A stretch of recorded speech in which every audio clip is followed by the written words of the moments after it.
J'suis abonné. Abonné.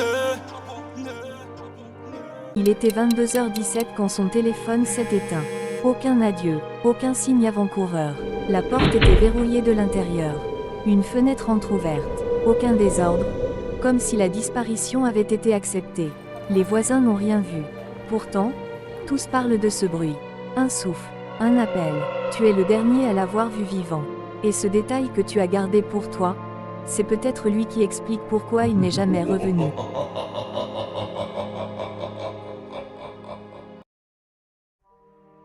La première nuit, tu te réveilles.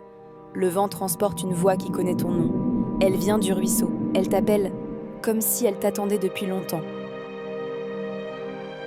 Au bord de la forêt, tu trouves les traces d'un disparu, mais elles s'arrêtent net, comme si le corps avait été avalé par l'air. Autour, les feuilles dessinent un cercle, un signe qu'il n'est pas parti seul. Plus loin, tu découvres les marques qu'il avait dessinées. Au moment où ta main les touche, la forêt retient son souffle. Puis les murmures t'encerclent. Il nous a entendus en premier. Et maintenant, c'est ton tour. La cabane semble vide.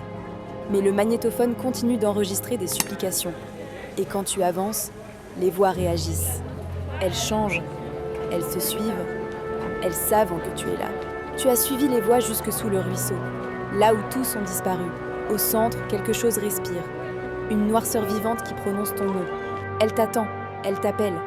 Et maintenant, elle veut que tu entres, tu t'approches, et les murmures n'en forment plus qu'un, le tien. Les parois de la caverne se tordent, montrent les silhouettes de ceux qui ont disparu. Ils tendent la main, non pas pour t'arracher, mais pour t'accueillir. La noirceur s'ouvre comme un œil. Elle te reconnaît, elle t'a choisi. Le froid te prend quand l'ombre enlace tes jambes, doucement, presque avec tendresse. Tu veux reculer, mais le sol disparaît. Ton pied s'enfonce dans la nuit vivante. Tu comprends enfin, personne n'a jamais fui Whisper Creek.